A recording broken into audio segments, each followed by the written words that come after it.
What's up, everybody? We just came off of a crazy game where we win 1-0. Was this, for the longest time we thought it was gonna be 0-0, but we get the goal nonetheless. Then we had a goal line say we had to clear out sometimes. We had other things that going on. It was chaos at the end. They added nearly a century of time after the game, but nonetheless, we win 1-0, and it's a much relief, but excited nonetheless. The sweet sound of a goal that goes in, the game-winning goal nonetheless. But let's get into the game. Wow, what a game in this one for sure. It was unbelievable performance there by the boys. What a performance. Didn't seem pretty at times, but my goodness. I mean, you look at the lineups in this one. We weren't sure if Timo Becker was going to go in this game, but he got the start nonetheless. Doubts whether he was going to make it.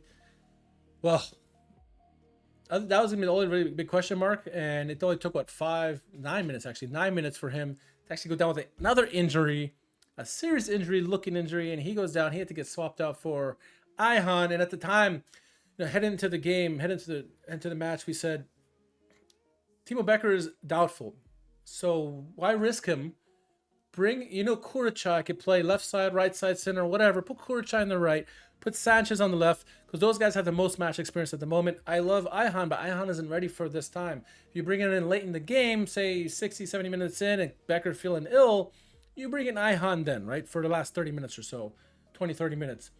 But no, they went with Timo Becker. They felt he was good enough to play. And unfortunately, he had some bad luck. He got knee-to-knee collision with Ron Schallenberg, on an innocent play.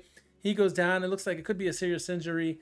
He's out. Ihan goes in the game, which, again, we should have put in Sanchez, what we were saying. But nonetheless, Ihan comes into the game. And he played actually pretty well, so I'm not going to fault Ihan for that. But then the first half gets played out, and as Michael Budlowski said in the chat during the live stream, the watch along, this is our most dominant performance in a game all season long, maybe several years. It was just complete dominance.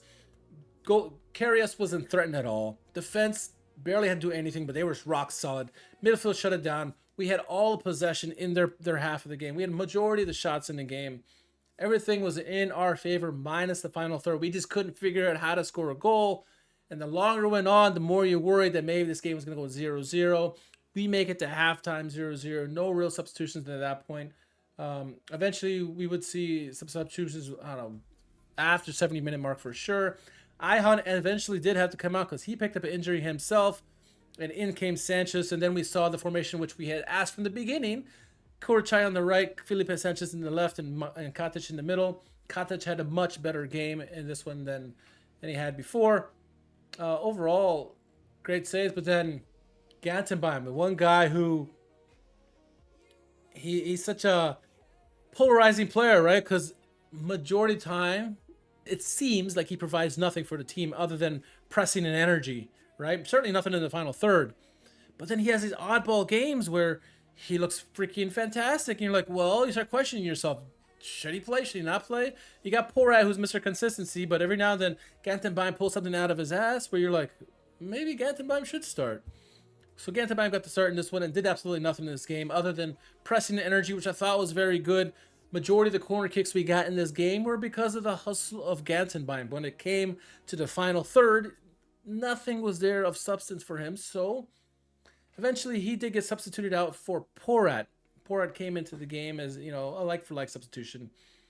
And as the game went on, the game read 0-0 all the way through. We're like, oh my God, you're getting towards the 70th minute at this point. And we're like, what is going on here? We're going to draw this. We need to throw people in attack. We need Antuiaju. We need Lassimo. We need Bakum. We need all these people we can in attack.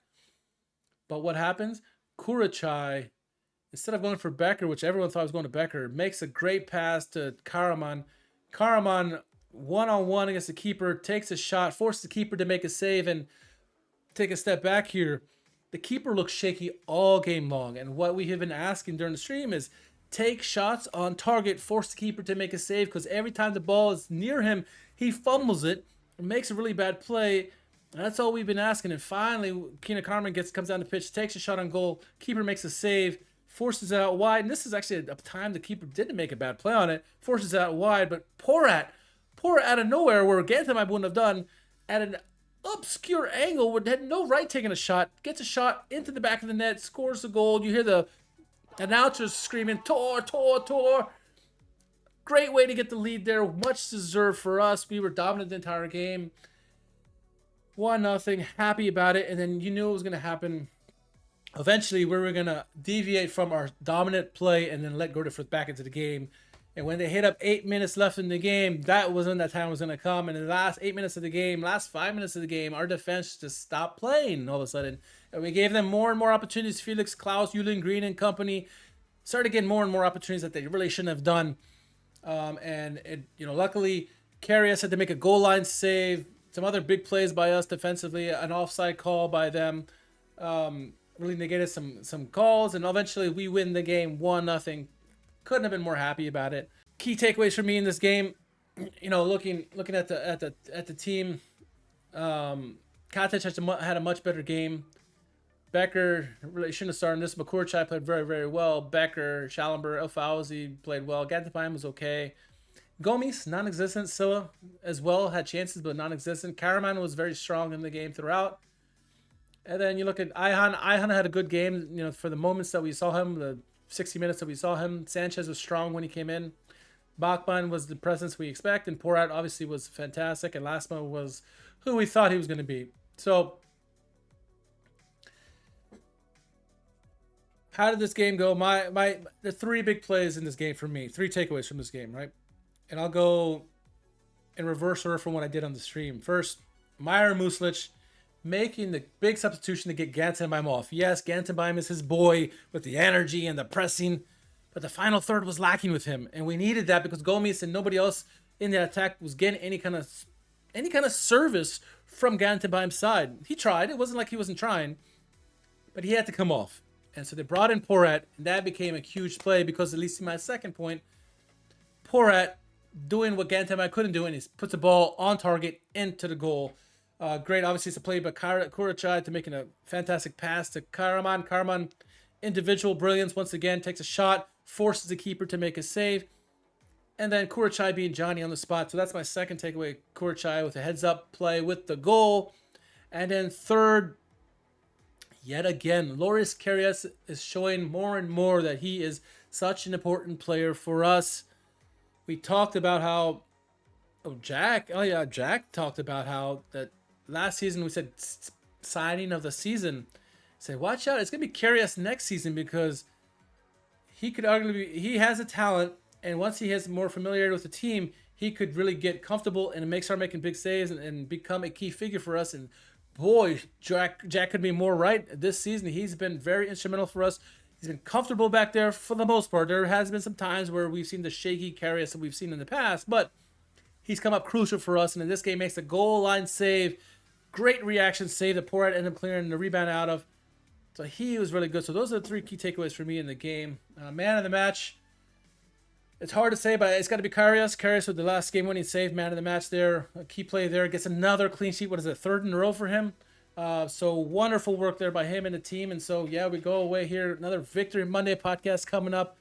Was it always a relaxing game? No, but it was our most dominant performance for majority of the game outside of the extra time. So we need to clean that aspect up, but couldn't be more happy. We are in sole possession of second place at this moment. I would say first place, but Darmstadt won as well. So they're on 6. What are they? They are on 16 points. We're on 15 points in sole possession of second place, like I said. So as someone said, we're not in relegation battle this season, at least not right now. So enjoy it. Enjoy the long weekend. And come back here for the Victory Monday podcast. I'm going to go have fun. You enjoy it. Glück auf.